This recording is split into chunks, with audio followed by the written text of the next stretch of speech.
नमस्कार। 3 बजे लाइव में प्रणाम इंडिया में आपका स्वागत है।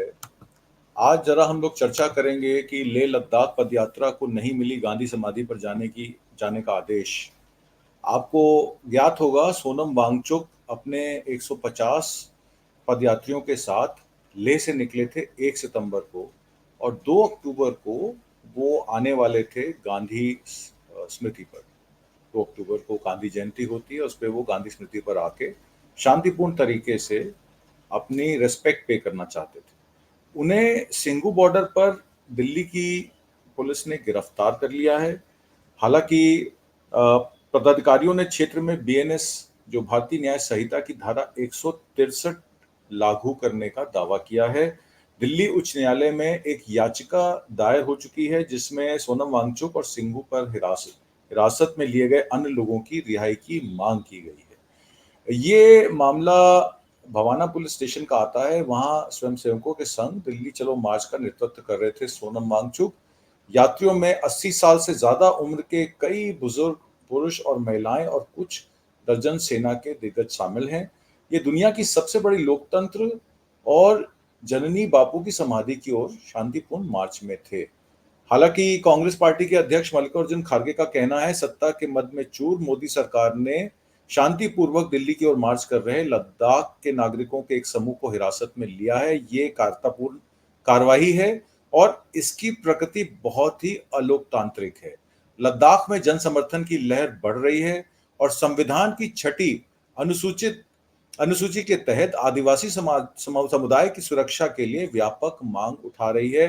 इससे बजाय मोदी सरकार ने खास मित्रों को लाभ पहुंचाने के लिए लद्दाख की परिस्थितियों रूप से संवेदनशील हिमालय ग्लेशियरों को दोहन करना चाहती है। ये घटना हमें बताती है कि मोदी सरकार कितनी निरंकुश है और हमारी लड़ाई इनके खिलाफ खत्म नहीं हुई है, ये उनका कहना है।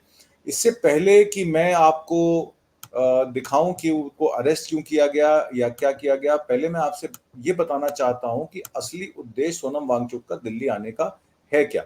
आप उन्हीं की जबानी सुनिए। आज लद्दाख में 5 नए ज़िलों की घोषणा होने पर बहुत से पत्रकारों के मुझे टेलीफोन्स आए, और क्योंकि यहाँ नेटवर्क अच्छा नहीं है तो मैं ये वीडियो पोस्ट कर रहा हूँ। सबसे पहले तो मैं अमित शाह जी और मोदी सरकार का बहुत बहुत धन्यवाद। लद्दाख के लिए ऐसे ज़िलों की घोषणा की, ये बहुत पुरानी मांग थी, खासकर ज़ंस्कर क्षेत्र की। 2019 में उनके साथ वादा किया गया था कि ज़िला बनाया जाएगा।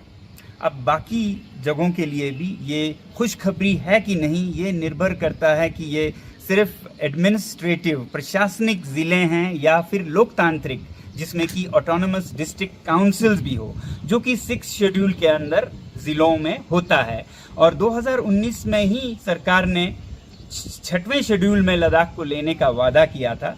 तो उसके अनुसार अगर ये ज़िले ऑटोनमस डिस्ट्रिक्ट काउंसिल्स, यानी कि ऐसे छोटे काउंसिल्स जिसमें चुने हुए प्रतिनिधि अपने इलाके की विकास की निर्णय करते हैं, ऐसे अगर ज़िले घोषित हुए हैं तो फिर 6वें शेड्यूल के अनुसार है, और ये बहुत ही खुशी की बात है।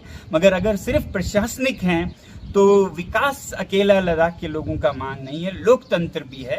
क्योंकि 2019 में जब लद्दाख को यूटी दी गई थी, लोग बहुत खुश हुए थे, क्योंकि उनकी उम्मीद थी कि ये यूटी भी विद असेंबली, जिसमें कि चुने हुए प्रतिनिधि निर्णय करें, ऐसी यूटी होगी। मगर बाद में जब ये यूटी विदाउट लेजिस्लेचर रहा तो लोगों ने इसका लेजिस्लेचर या स्टेटहुड की मांग की। वैसे ही 6 शेड्यूल की मांग भी इसलिए की कि ये लोकतांत्रिक हो और ज़िलों में विकास के निर्णय लोग या चुने हुए प्रतिनिधि करें। तो आज हम इंतज़ार कर रहे हैं ये देखने के लिए, अगर ये स्वायत्त ऑटोनमस डिस्ट्रिक्ट नहीं तो फिर हमारी ये जो मुहिम है, ये अभियान है, वो जारी रहेगी। बहुत बहुत धन्यवाद। जैसे कि आपने सुना, सोनम वांगचुक साहब ने ये कहा कि ज़ांगसर डिस्ट्रिक्ट डेवलपमेंट काउंसिल, वहाँ की लोकल डेवलपमेंट काउंसिल जो है ऑटोनोमस बॉडी होती है। लोकतांत्रिक प्रक्रियाओं में 6 शेड्यूल में लद्दाख को राइट्स दिए गए हैं कि वहाँ की ऑटोनोमस बॉडीज जो हैं वही वहाँ का प्रशासन को देखें। अब अमित शाह साहब ने वहाँ 4 डिस्ट्रिक्ट्स तो अनाउंस कर दिए, पर ये नहीं बताया कि वो डिस्ट्रिक्ट्स जो हैं प्रशासन एलजी के थ्रू उनको गवर्न करेगा या उनकी जो गवर्निंग अथॉरिटी है वो लोकल बॉडीज के पास होगी, ऑटोनोमस बॉडीज, जो उसके विकास के काम और वहां का जो वेलफेयर का काम है वो देखेंगी। ये पूछने के लिए सोनम वांगचुक लद्दाख से चले थे अपने 150 साथियों के साथ, उसमें आर्मी वेटरन्स भी हैं, 80-80 साल के बुजुर्ग भी हैं, उनके पैरों में छाले पड़ गए और वो वहां से जब चल के निकले और उसके बाद जब वो सिंगू बॉर्डर पर पहुंचे, आपको ज्ञात होगा सिंगू बॉर्डर वही बॉर्डर है जहां किसान 13 महीने अपने आंदोलित थे, 750 किसान शहीद हुए। उसी सिंगू बॉर्डर पर उनको डिटेन कर लिया गया और बवाना पुलिस स्टेशन में ले जाया गया और भारतीय न्याय संहिता की 163 के तहत उनको गिरफ्तार कर दिया गया।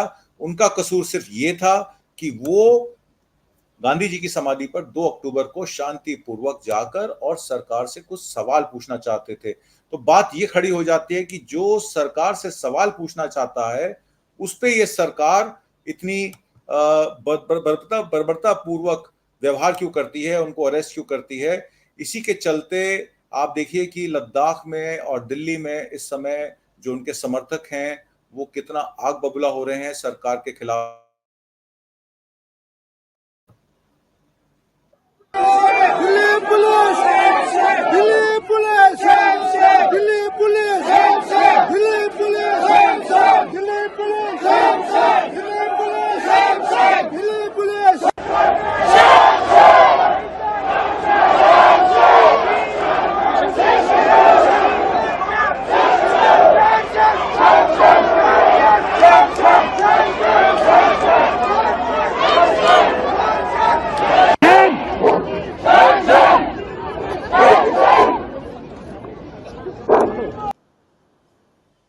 जैसे कि आपने देखा दिल्ली पुलिस के खिलाफ आंदोलित लद्दाख के लोग सिर्फ सोनम वांगचुक की रिहाई मांग रहे हैं और वो सवाल पूछ रहे हैं कि क्या गुनाह किया है उन्होंने जो आपने उनको अरेस्ट किया।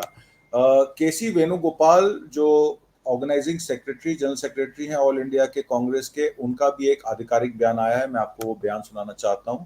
देखिए केसी वेणुगोपाल क्या कह रहे हैं, मैं अभी आपको वो सुनाता हूं।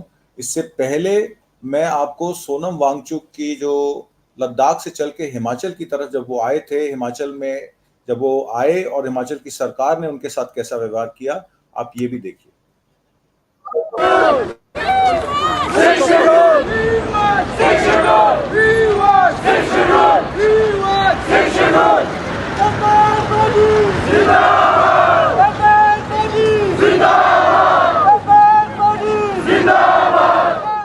नमस्कार, जुले सलाम।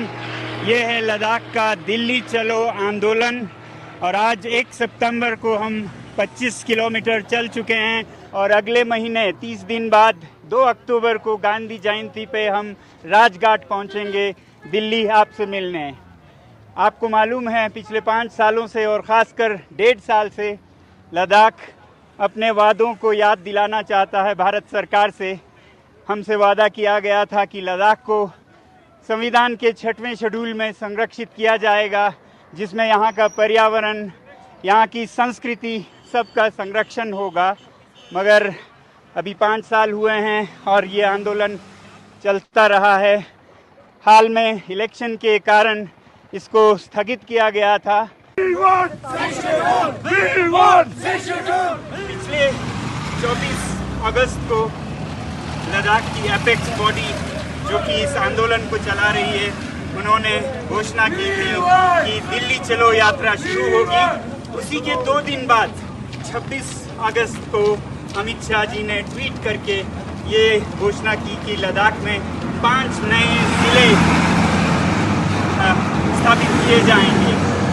अब इस पे हमें खुश होना है या नाराज़ होना है, ये इस पे निर्भर करता है कि ये ज़िले कैसे ज़िले होंगे।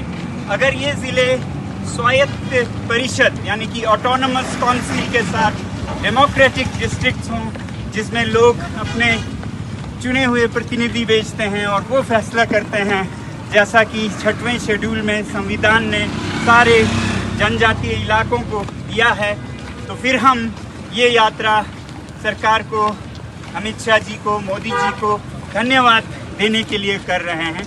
मगर अगर ये ज़िले केवल प्रशासन के, एडमिनिस्ट्रेशन के जरिए हैं और इसमें जनता की कोई सहभागिता नहीं होगी, कोई चुने हुए प्रतिनिधि जनता की आवाज़ नहीं बनेंगे, तो फिर यही यात्रा एक नाराज़गी का इजहार भी बन जाएगा। तो फिर यही यात्रा हम अपनी नाखुशी और नाराज़गी जताने के लिए कर रहे हैं, ताकि 2 अक्टूबर के दिन तक, जो कि गांधी जी का जन्मदिन है, उनके ही पद चिन्हों पर चलते हुए हम देशवासियों से ये आग्रह करें कि वो हमारा साथ दे, सरकार को ये याद दिलाने में कि उन्होंने जो 5 साल पहले वादा किया वो एक चेक की तरह है।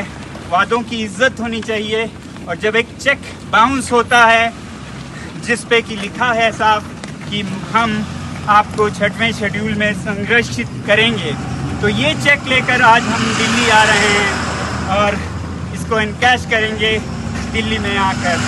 और अगर ये ज़िले एक शुरुआत है 6वें शेड्यूल की, तो हम धन्यवाद करने आ रहे हैं।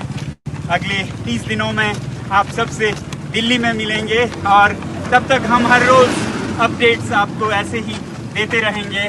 जुड़े रहिएगा। नमस्कार, जय हिंद।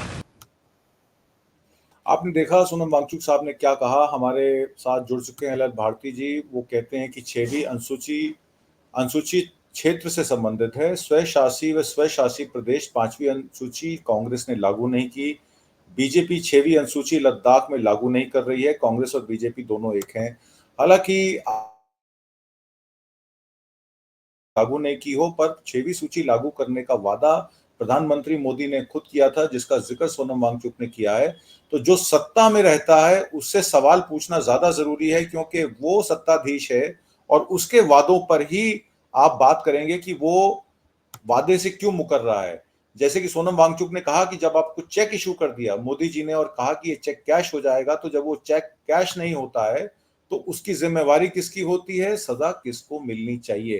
केसी वेणुगोपाल जी का वो बयान देखिए कि वो इस बारे में क्या कहते हैं कि सोनम वांगचुक की अरेस्ट को लेकर कांग्रेस का क्या रुख है। I didn't understand the way in which this government is going.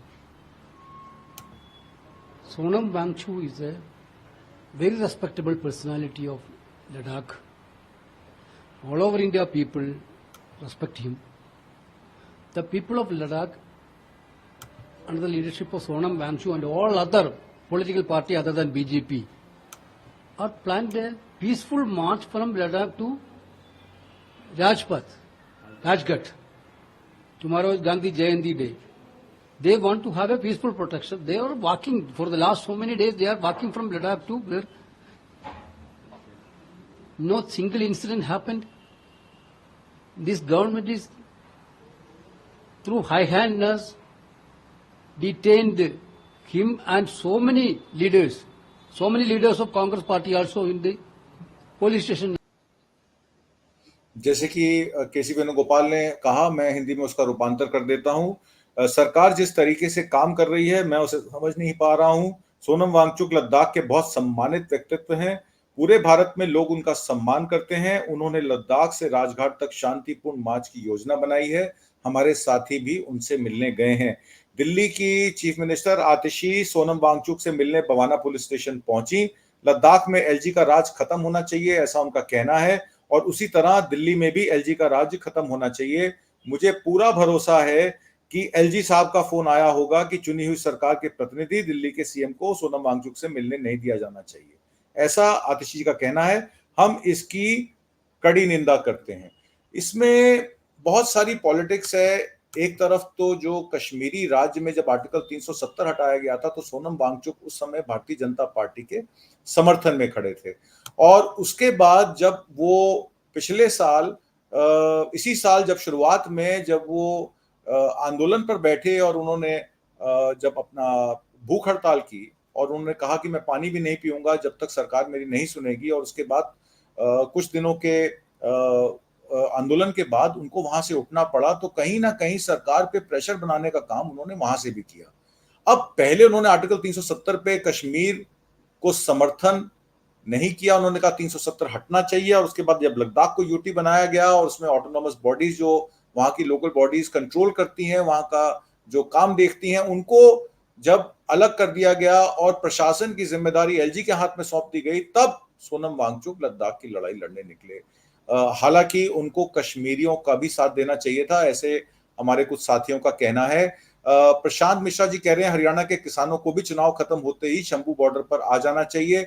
Prashant Mishra ji, Shambhu border पर, खनौरी बॉर्डर पर और शंभू बॉर्डर पर तो बैठे ही हैं, ये सिंघू बॉर्डर की बात हो रही है, क्योंकि दिल्ली पे सिंघू बॉर्डर लगता है, शंभू बॉर्डर पंजाब और हरियाणा पे लगता है। वहां पे हमारे किसान आंदोलन के बहुत सारे लोग ऑलरेडी बैठे हुए हैं, प्रधानमंत्री मोदी से समय मांग रहे हैं। भारती जी का ये कहना है कि कांग्रेस और बीजेपी की मिली भगत से इलेक्टोरल बॉन्ड में अवैध रूप से भारी रकम वसूली की। कांग्रेस का इलेक्टोरल बॉन्ड लागू कराने का कोई उसमें कारण नहीं था, उन्होंने कोई भी सपोर्ट नहीं किया था। इलेक्टोरल बॉन्ड का कानून बनाने का काम मात्र बीजेपी ने किया है, क्योंकि फंडिंग उन्होंने कहा लीगलाइज करनी है, इसी के द्वारा फंडिंग मिलेगी, आप फंडिंग दूसरे तरीके से नहीं ले सकते। तो कांग्रेस के पास तो मजबूरी थी, वो फिर कैसे इलेक्टोरल बॉन्ड्स अगर वो बैन कर देती या इलेक्टोरल बॉन्ड्स को बॉयकॉट कर देती तो फिर पैसा कैसे आता। फिर आप कहते कि काला धन लिया कांग्रेस ने, तो उनकी मजबूरी बन गई किन लोगों से इलेक्टोरल बॉन्ड लेने हैं, और उसकी पारदर्शिता पर जो पर्दा भारतीय जनता पार्टी की मोदी सरकार ने किया, बात उसकी आ रही है। विदेशी चंदे की अवैध रूप से जो लिया गया वो भी भारतीय जनता पार्टी ने ही उसकी रूल बुक बनाई थी। बाद में एफसीआरए कानून में संशोधन भी भारतीय जनता पार्टी ने किए थे। तो इसमें कांग्रेस को ना दोष दिया जाए तो बेटर है। और मैं आपको ये वीडियो दिखाना चाहता हूं जिसमें वो कह रहे हैं कि मुझे डिटेन कर लिया गया है। ये कल रात का वीडियो है, देखिए सोनम वांगचुक क्या कहते हैं। मैं अभी ये वीडियो रिकॉर्ड कर रहा हूँ उस बस से जिससे हम पंजाब से दिल्ली जा रहे हैं। रास्ते में हरियाणा पुलिस और दिल्ली पुलिस के बहुत सारे गाड़ियाँ हमें एस्कॉर्ट कर रही थी, मगर जैसे जैसे हम दिल्ली की तरफ पहुंच रहे हैं लग ऐसा रहा है कि वो एस्कॉर्ट नहीं बल्कि हमें वो एक तरह का डिटेन कर रहे हैं या अरेस्ट कर रहे हैं, क्योंकि सारे बसों में, खासकर हमारे बस में 2 पुलिस ऑफिसर्स आए हुए हैं और बताया ये जा रहा है कि दिल्ली के बॉर्डर पर लगभग 1000 की पुलिस फोर्स तैनात की गई है और सारे लेन्स को मिलाकर एक किया गया है और इसीलिए बहुत बड़ा ट्रैफिक जैम है यहाँ पर। वैसे ही हमें बताया गया कि लद्दाख भवन, जहाँ पर लद्दाख के नेता ठहरे हैं, उन्हें बैरिकेड करके एक तरह का हाउस अरेस्ट किया गया है। और जो लद्दाख के स्टूडेंट्स दिल्ली में हैं, जिस मोहल्ले में या इलाके में हैं, वहाँ भी बैरिकेड्स किए गए हैं। तो हमें शायद डिटेन किया जाएगा। इसके बाद मैं आपको वीडियोस भेज पाऊँ या ना पाऊँ, ये सोचकर मैं बस में से ही ये वीडियो भेज रहा हूँ। इससे पहले, कुछ देर पहले एक नोटिफिकेशन दिल्ली पुलिस कमिश्नर से आया जिसमें कि उन्होंने सेंट्रल और नॉर्थ दिल्ली पूरे में एक ऑर्डर लगाया जो कि सेक्शन 144 जैसा ही है, नाम कुछ और है, जिसके अंतर्गत 5 आदमी से ज़्यादा जुट नहीं सकते हैं 30 तारीख से 6 अक्टूबर तक। तो लगता है कि ये जो पद यात्रा है उसको वो नहीं होने देना चाहते हैं। हालांकि ये बिल्कुल पीसफुल था, इस पे रोकने की पूरी कोशिश की जा रही है और इसके बाद हमें डिटेन किया जाएगा, अरेस्ट किया जाएगा, कहाँ ले जाएंगे कुछ पता नहीं है। तो ये मैं वीडियो अभी आपके लिए बना के रख रहा हूँ। आप लोग इसके बाद शायद समाचार में सुनेंगे क्या हो रहा है। Thank you very much. जय हिंद। जैसे कि आपने देखा, उन्होंने कहा कि धारा 144 जो पिछले रूल बुक में थी, अब बीएनएस का 163 है, जिसमें 5 लोगों से ज्यादा असेंबल नहीं हो सकते। उस पर 163 लगा के उनको डिटेन कर लिया गया। किस वजह से डिटेन किया गया, क्या वो कारण थे, क्या उन्होंने कुछ उपद्रव मचाया, क्या उन्होंने कोई रूल बुक तोड़ी, क्या दिल्ली किसी की पुश्तैनी संपत्ति है, ऐसा कुछ लोगों का कहना है। ना तो यहाँ किसान आ सकते हैं, ना लद्दाखी आ सकते हैं, ना युवा आ सकते हैं। मोदी जी जो सत्ता में के नशे में चूर हैं, वो भारत में असहमति को, लोकतांत्रिक अभिव्यक्तियों को नहीं रोक सकते। समाज में विभिन्न वर्गों में जो आग लग रही है वो लोकतंत्र के सत्ता के बारे में, सत्ता के अहंकार को जला देगी, ऐसा कुछ लोगों का कहना है। भारती साहब कह रहे हैं कि 1976 में बीजेपी नहीं थी, गैर कानूनी ढंग से विदेशी चंदा कांग्रेस ने लिया, 1980 के बाद बीजेपी ने लिया, दोनों की मान्यता खतरे में है थी। मामला दिल्ली हाई कोर्ट में चला, उस निर्णय को बदल दिया गया। देखिए भारती जी, आज के संदर्भ में अगर हम बात करें तो ज्यादा बेहतर रहेगा। 1980 में क्या हुआ, आज की डेट में हमारे जो मतदाता हैं वो 1990-91 के भी बॉर्न हैं, इसलिए आज के संदर्भ में जो सत्ता में पार्टी है उसी पर सवाल खड़े किए जाएं तो उस संदर्भ में लोगों से बात की जा सकती है। यह यात्रा संदेश क्या देना चाहती थी? ये यात्रा ये संदेश देना चाहती थी कि भारत की विविधताओं का जश्न मनाया जाए तथा इसे महान राष्ट्रों के एक महान संघ के रूप में देखा जाए, ऐसा सोनम वांगचुक का कहना है, ना कि एक गरीब जनसंख्या वाले देश के रूप में जहां कई दरिद्र आश्रित राज्य केंद्रीय धन और सब्सिडी की मांग कर रहे हैं। मैं आपको सुनाना चाहता हूं कि वांगचुक साहब क्या कहते हैं। पहुंचे हैं हिमाचल प्रदेश के मंडी ज़िले और शहर में, और ये हमारा है 21वां दिन। निरंतर चलते रहे हैं लेह से। करीब 150 लोग अभी हमारे साथ जुड़े हैं और 2 अक्टूबर को हम पहुंचेंगे दिल्ली में, राजघाट पर, महात्मा गांधी जी के जन्म दिवस पर। आज मैं सोच रहा हूं कि आपको एक राज बताऊं। बहुत से लोगों ने पूछा है, अटकलें लगाई हैं, बल्कि इल्ज़ाम भी लगाए हैं कि इतने सारे लोगों का, 150 लोगों का खाना पीना रहना, कौन इसका पैसा देता है, फंडिंग कौन करता है, कौन सी एजेंसी, कौन सा देश करता है इन सब का फंडिंग। तो मैं आज आपको बताऊं कैसे होता है इस पद यात्रा का फंडिंग। पहली बात तो जब हम लेह से निकले तो हर गांव में खाने पीने का भरमार बिछा हुआ देखा हमने। हर शाम को गांव की तरफ से रहने का प्रबंध, और फिर हमने सोचा था कि ये ख़त्म हो जाएगा लद्दाख के बॉर्डर सीमा को पार करते हुए, मगर हिमाचल प्रदेश में तो उतना ही या उससे भी ज़्यादा भरमार में लोगों ने प्यार दिया।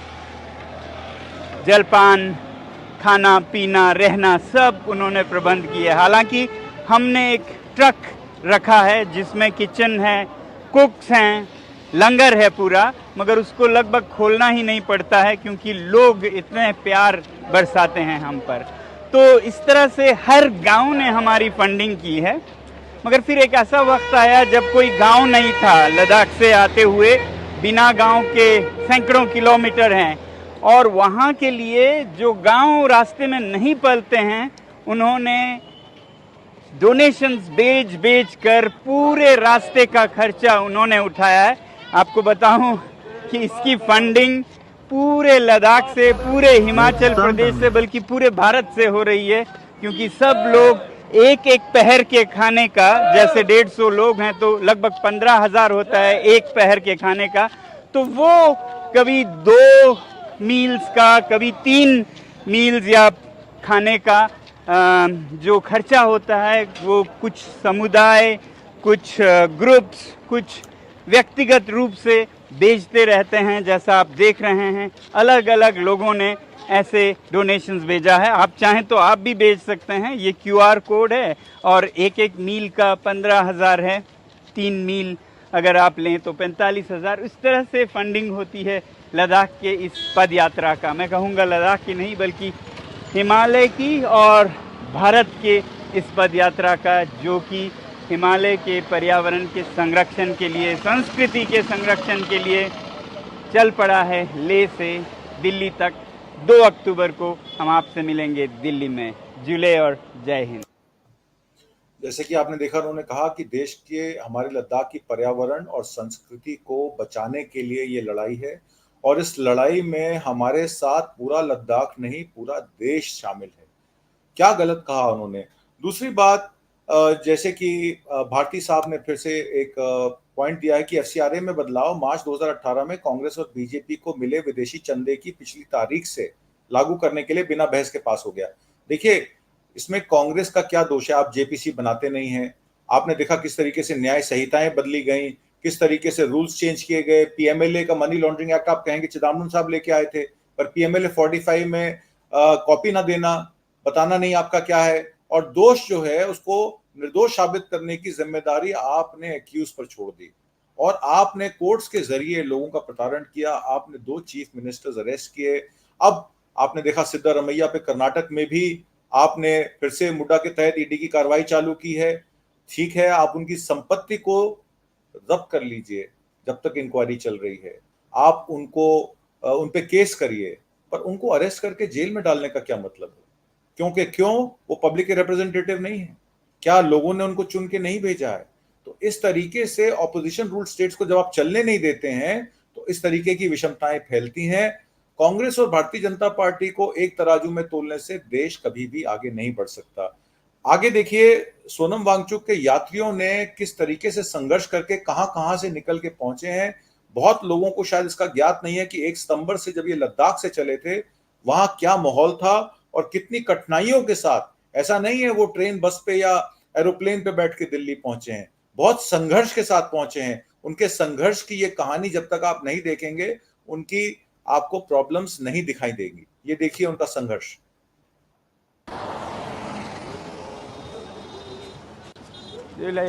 नमस्कार और सत श्री अकाल।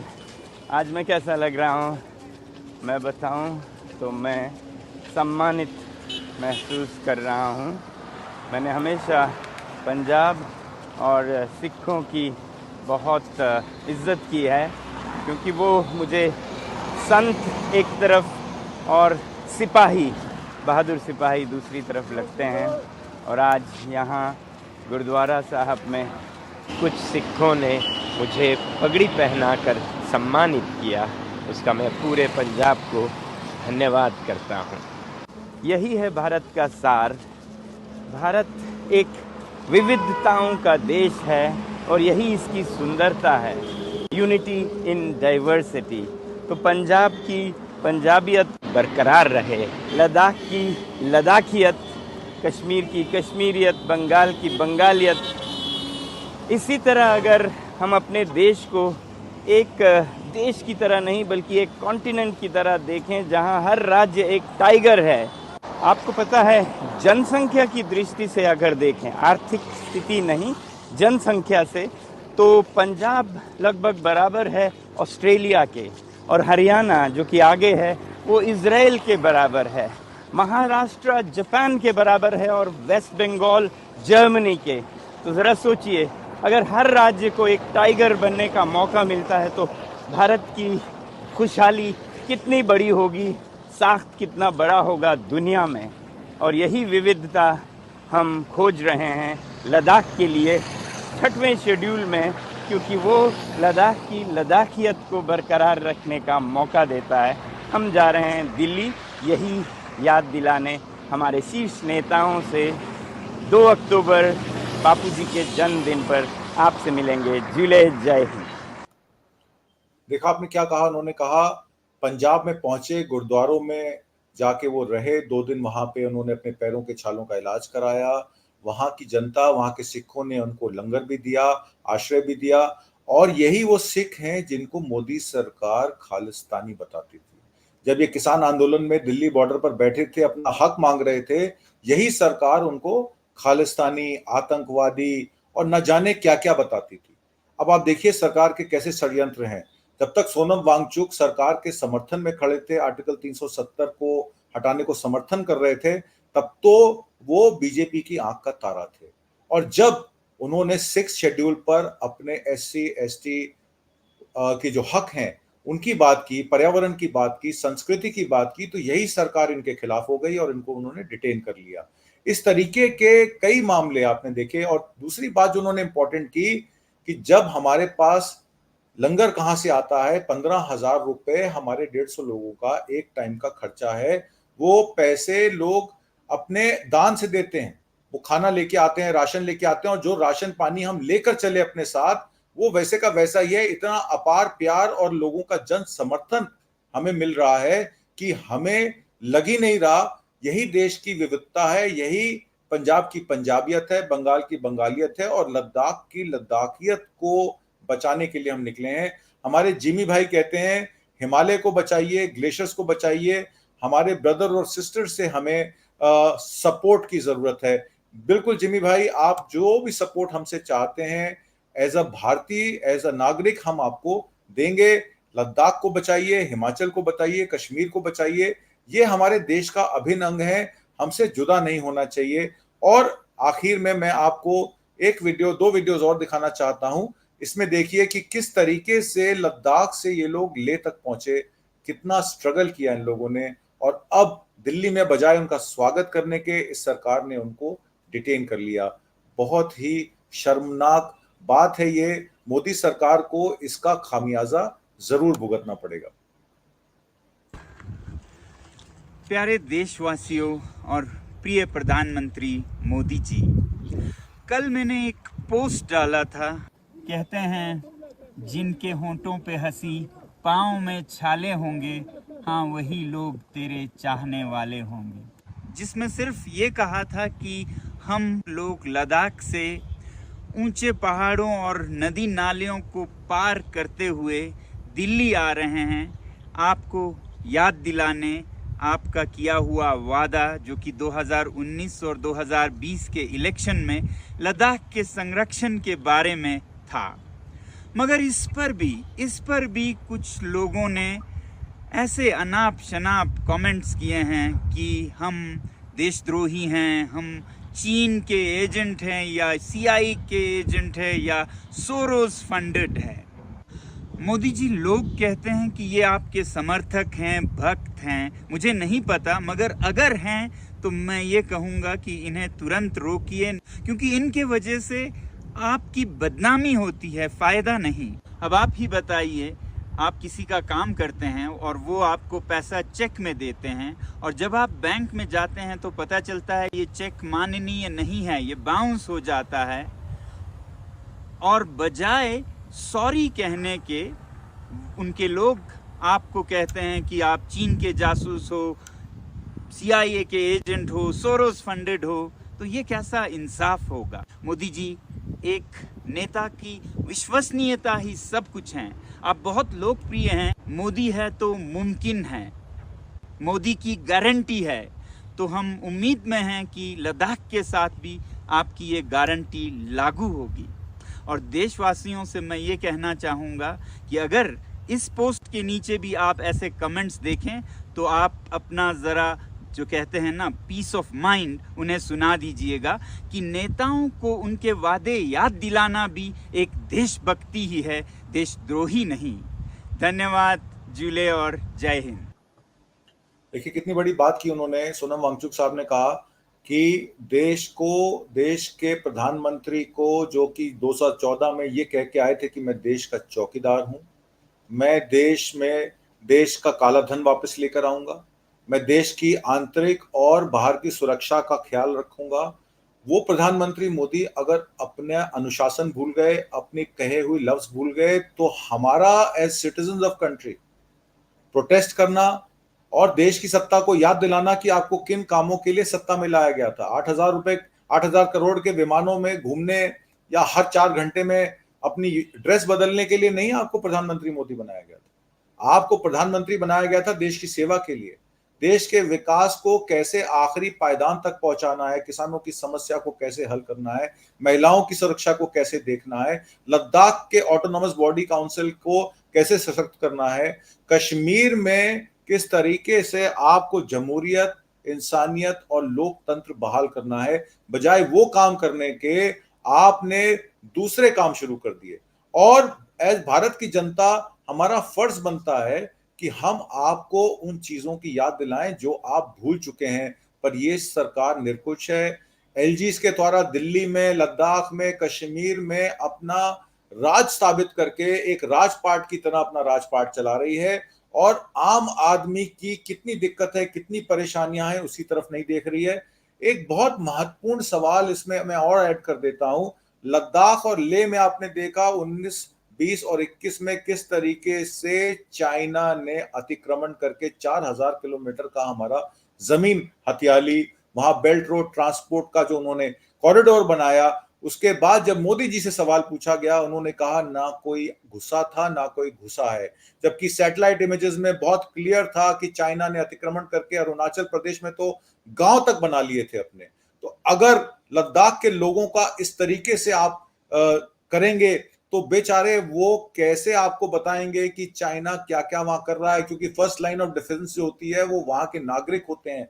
कारगिल में आपको याद होगा, जब कारगिल दराज में लड़ाई हुई थी तो वहां पे जो वहां के स्थानीय लोग थे उन्होंने आर्मी को बताया था कि किस तरीके से कारगिल पर पोस्ट पे पाकिस्तानी कब्जा हो गया है।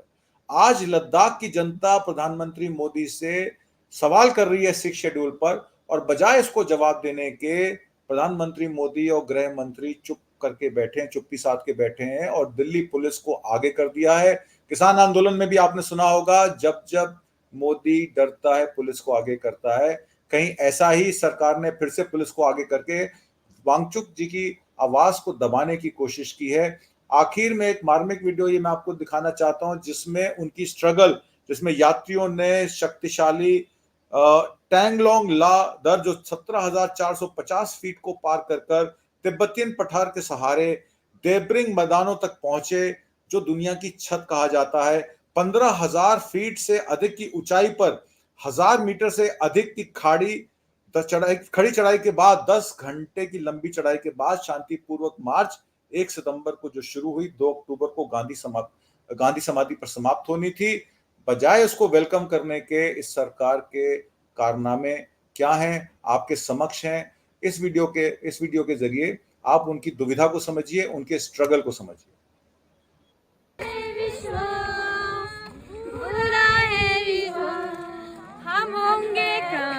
जुले नमस्कार, सलाम सभी को। आज हमारे सफ़र का चौथा दिन है और आज हम आखिरी गांव जो लद्दाख का है, रुमसे गांव, वो पार कर चुके हैं। लगभग 80 किलोमीटर दूर आ चुके हैं और मौसम थोड़ा ख़राब हो रहा है। अभी बारिश हो रही थी जो कि बर्फ़ में बदल सकता है, और आप वहाँ अगर देखें तो मौसम काफ़ी बादलों से भरा है। जो हाई पासेस हैं, ऊंचे दर्रे हैं। तो कल सुबह हम 5 बजे लगभग, जो दुनिया के सबसे ऊंचे दर्रों में से एक है ताकलंगला, 17,500 फुट की ऊंचाई पर, उस पर चढ़ेंगे। उम्मीद है कि मौसम थोड़ा बेहतर हो, नहीं भी हो तो यही हमारी परीक्षा है। हम अपने ऊपर पीड़ा उठाकर, दुख उठाकर एक संदेश देना चाहते हैं भारत को, भारत की लोकतंत्र को, भारत की सरकार को, कि लद्दाख के लोग भी लोकतंत्र चाहते हैं। लद्दाख के लोग भी अपने फैसले इस नाजुक हिमालय को बचाने में खुद करें, चुने हुए प्रतिनिधियों द्वारा करें। ये संदेश देने के लिए हम दिल्ली आ रहे हैं। Hello guys, everybody. आपने देखा वांगचुक साहब ने क्या कहा। हम भारत के लोकतंत्र की तो बचाने के लिए, लद्दाख को बचाने के लिए, लद्दाख की संस्कृति को बचाने के लिए, लद्दाख की लद्दाखियत को बचाने के लिए हम दिल्ली आकर प्रधानमंत्री मोदी और गृह मंत्री अमित शाह को चेताना चाहते हैं कि भारत की आत्मा अभी मरी नहीं है। भारत के लोग अभी भी उम्मीद दिल्ली तख्त से लगाए बैठे हैं कि दिल्ली की सरकार कब उनकी प्रॉब्लम सुनेगी, उनके दिक्कतों को देखेगी और उसको सॉल्व करेगी। सोनम वांगचुक की जो भी आप आलोचना भी कर सकते हैं, आप उनका समर्थन भी कर सकते हैं, पर उनके जज्बे को आपको सलाम करना पड़ेगा कि ऐसे जज्बे वाला आदमी जो कितने दिन भूख प्यास में, सर्दी में, ठंड में, जब हम लोग सर्दी होती है 3 डिग्री 4 डिग्री में रजाई में घुस जाते हैं, वो -6 डिग्री 8 डिग्री 10 डिग्री में भूखा प्यासा बैठा था, सरकार को चिता रहा था। जब सरकार नहीं चेती तो उसके पास कोई चारा नहीं बचा और उसको दिल्ली आकर मोदी जी को बताने की कोशिश करनी पड़ेगी। आप समझिए हमारी दिक्कत क्या है। पहाड़ पे चढ़ा आदमी अगर नीचे आ जाए, नीचे इतने इन्फेक्शंस हैं, इतना बैक्टीरियल, ये लोग क्लाइमेटाइज नहीं हो पाते हैं। उसके बाद पैदल भी चलना है और दिल्ली पहुंचकर पुलिस के द्वारा डंडे भी पड़ रहे हैं और उनको डिटेन भी किया जा रहा है। अगर वो बीमार पड़ जाते हैं, उनके साथ कुछ अनहोनी हो जाती है तो उसका कौन जिम्मेवार होगा। हमारे प्रशांत मिश्रा जी कहते हैं चाइना हड़प रहा है लद्दाख को। सोनम वांगचुक ने कहा इसलिए गुजरातियों ने उन्हें जेल में बंद कर दिया। बिल्कुल सही बात है आपकी कि ये सरकार सवाल पूछे तो डरती, ये मौन हो जाती है। और मोदी जी विश्व गुरु तो बन गए, पर देश की हालत क्या है। मणिपुर की घटना को देख लीजिए, मणिपुर में क्या हो रहा है, लद्दाख में क्या हो रहा है। कानों तले जू नहीं रेंगती सिर्फ इनको अपने कॉर्पोरेट्स दिखाई देते हैं, अदानी अंबानी दिखाई देते हैं। इन्हीं सब बातों के साथ मैं अब आपसे विदा लेता हूं। शाम को 7 बजे पैनल डिस्कशन में रहूंगा किसी नए सब्जेक्ट के साथ। मुझे आज्ञा दीजिए। नमस्कार।